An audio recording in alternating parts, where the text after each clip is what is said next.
I can feel the blood creeping up from the heathens. Got will, got fight, got pride, got reason. If they wanna go eat, then you know I'm gon' feed them. If you're coming for me, hope you're ready for a demon. I got eyes in the back of my head, I'm seeing. Take me for granted and you know I'm leaving. I'ma take what's mine with the webs I'm weaving. I could take this crowd from seeing to believing. Got a taste for blood and my tongue keeps bleeding. From the words I spit, so sharp, so freezing. So cold, behold, frostbite they feeling. I could tear you apart or I could go heal. Halo Mas Bro, kembali lagi di channel Motovlog. Saya kedatangan Honda EDV 160 ya, warna hitam black matte.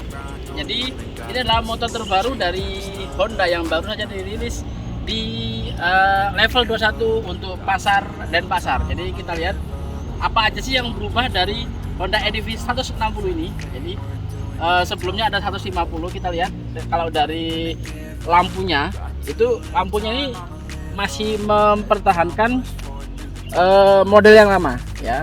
Untuk lampunya dia masih mempertahankan model yang lama, sedangkan kalau dari depan kita lihat windshield-nya ini sudah berubah, jadi dia lebih memanjang. Tetapi di sini ya banyak yang mengatakan bahwa apakah aerodinamisnya akan terganggu. Menurut saya enggak, karena di sini Honda sudah memperhitungkan karena dia memperpanjang, maka di sini ada lubang. Ya, ada lubang di sinilah tempat angin bisa keluar, jadi tidak mengganggu aerodinamis sama sekali di sini ya. Kemudian kalau kalian lihat sebelah sini, untuk EDV di sini sudah dilengkapi dengan mesin ESP Plus 160 cc atau dengan detailnya adalah 156,9 cc dengan power sekitar 11,8, jadi lebih besar dari kompetitornya. Kemudian dengan torsi juga lebih besar Mas Bro, dan juga ini sudah dilengkapi dengan HSTC atau Honda Selectable Torque Control, di mana fungsi dari HSTC ini adalah untuk menyeimbangkan putaran roda ketika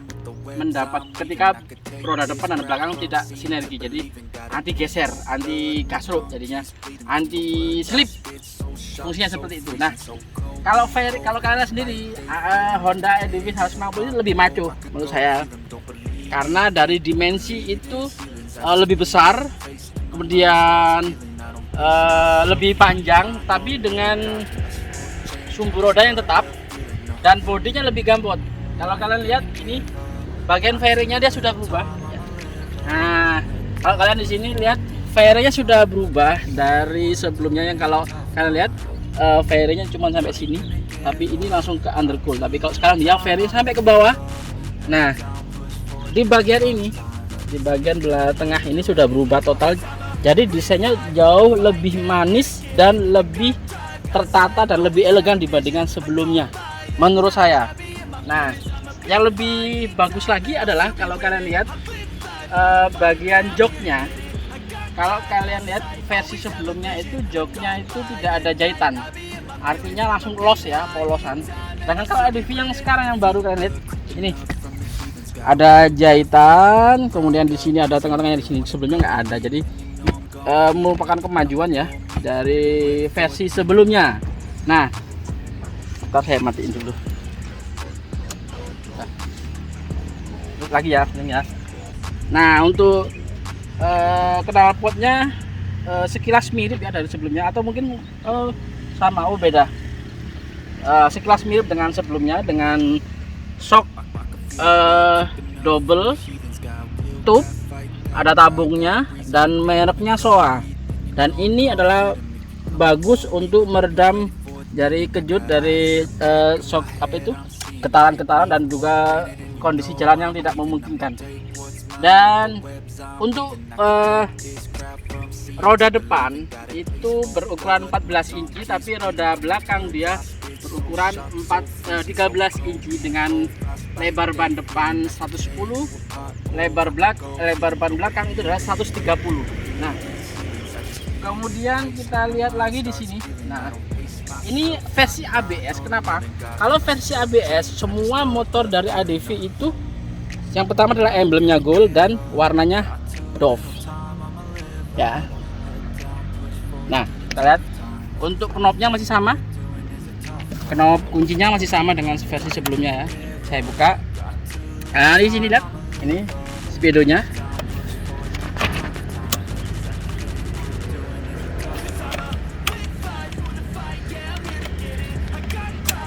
Nah di sini kita lihat di sini.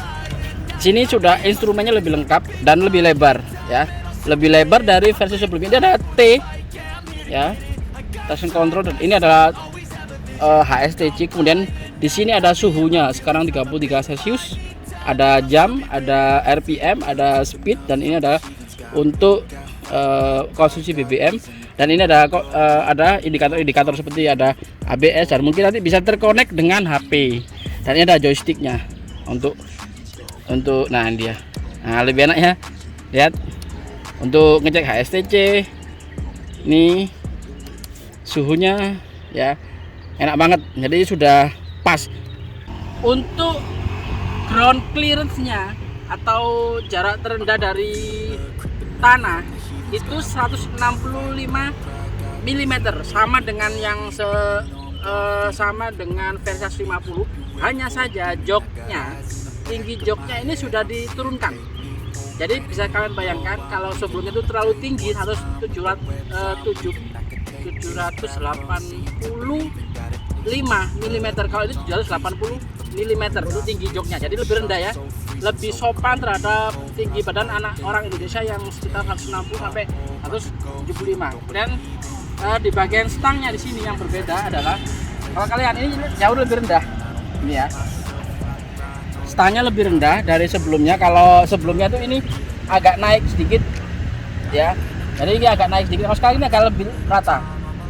Nah jadi perbedaan EDV 160 ini sebenarnya sangat banyak sekali dari segi fitur dan spek mesin. Hanya saja tampilannya memang dibikin semirip dengan versi sebelumnya agar tidak merubah pakem ya, karena ADV itu memang ada pakemnya dari XADV 750 dan ada ADV 350. Nah ini yang pastinya tidak boleh lari dengan pakem dari keluarga EDV. Nah kalau kalian lihat bagaimana sih tinggi badan saya 160 mengendarai ADV, kita lihat. 1, 2, 3. Nah kita lihat ini kalau posisi kaki dua ya, posisi kaki dua, kaki menapak lebih banyak dibandingkan versi 150 yang tinggi menurut saya ya. Nah ini napak, tapi kalau napak kaki satu, nah ini gini nih ya, bisa pas gini, jadi lebih enak lagi. 160 ini lebih enak, lebih ramah dengan tinggi badan saya 160 cm. Kemudian kita lihat bagian posisi ridingnya ya, lihat tangan saya nih, posisi ridingnya itu sangat tegak sekali dan maco serta maskulin. Nah, pokoknya maco lah, jadi kelihatan lebih porsinya lebih besar ya, apa itu lebarnya lebih, ini dimensinya lebih lebar. Kemudian stangnya agak pendek, joknya agak pendek, lebih pendek. Kemudian ground clearance-nya ini tinggi ya, 165 mm, lebih tinggi dari motor matic di kelasnya 150-an ya. Jadi ini pas untuk adventure. Lihat ini karena kondisi tanahnya agak ke bawah ya, ini saya napak 2 ini masih bisa, napak masih 2 masih bisa. Sedangkan kalau napak kaki 1 ini, nah lebih enak, saya menggesernya dengan tempat duduk ini. Nah, seperti ini. Jadi pas ya. Sip. Posisi riding, kalau kalian lihat bagaimana penampilan saya, ini bagaimana sih tampak rider, dari sisi rider itu seperti apa dari sini. Nah, sini dapat sini, untuk lihat sini. Nah, ke sini. Nah, seperti ini ya tampak ridernya. Jadi seperti inilah penampilan kalian kalau menaiki EDV 160. Jadi kelihatan maju banget. Ini agak maju ke depan, dan yang paling membedakan adalah ini. Menurut saya ini tinggi dan ini agak menjauh dikit, jadi lebih enak banget. Sekali lagi ini tidak mempengaruhi aerodinamis untuk windshieldnya yang panjang karena di sini ada lubang ya. Nah, tombol-tombolnya di sini. Ini untuk lampu sein ya, ini lampu sein, ini bel, lampu atas bawah. Kemudian sedangkan yang untuk yang kanan ini idling stop, ini ada off, ada on, ini idling stop. Kemudian ini adalah lampu hazard. Nah, kalau udah lampu hazard ini nyala dia, seperti itu ya. Dan ini ada starternya. Kalau starternya ADV ini kalian harus menekan ini rem yang sebelah kiri, baru tekan starter. Dengar suaranya itu halus banget, motor ini sangat halus. Jadi mengenai dari power, jadi sebelumnya saya pernah mereview PCX 160, Vario 160 dan EDV 160. Menurut saya yang paling bagus adalah yang pertama adalah Vario 160, tapi ketika ADV 160 datang, ini akselerasinya jauh lebih bagus dibandingkan dengan Vario 160.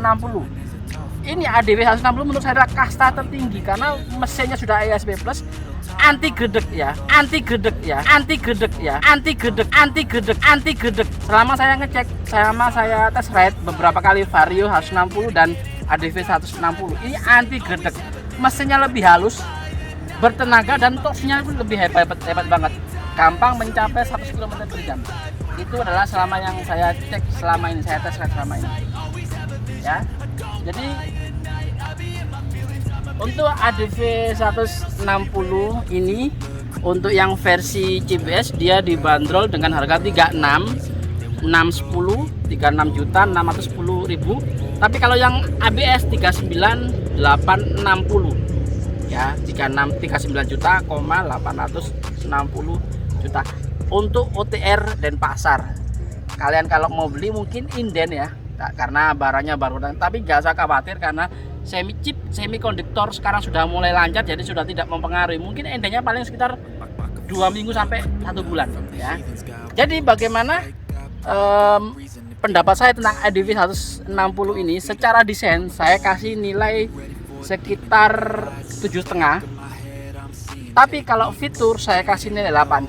Tapi untuk yang spesifikasi mesin, artinya tenaga mesin, saya kasih nilai 9. Menurut saya ini adalah motor terkencang, motor metik terkencang untuk kelas 150 sampai 160 cc. Terkencang Mas Bro, karena saya sudah merasakan sendiri. Nah, sekarang menurut Anda apakah worth it untuk kalian beli? Itu monggo-monggo saja, dari segi desain, spek, dan fitur segala macam. Silakan kalian pilih-pilih sendiri apakah menurut Anda ADV worth it menurut kalian. Tapi menurut pribadi saya ini sangat worth it untuk dimiliki, untuk dikoleksi, karena ADV ini memiliki mesin terbaru dari Honda ya. Itu saja dari saya ya. Jadi nah ini iya. Jadi itu adalah sekilas review untuk EDV 160 yang baru saja dirilis di Denpasar. Jadi kalian bisa cek deskripsi untuk spesifikasi lengkap dari Honda EDV 160. Ada lagi yang belum dibahas? Kira-kira kayaknya sudah semua ya. Jadi itulah review dari saya. Kurang lebihnya saya mohon maaf. Sebelumnya terima kasih. Jangan lupa subscribe, like, dan komen di channel Motorpas. Terima kasih. Sip, dadah. Nih, jalan ya. Jadi dadah.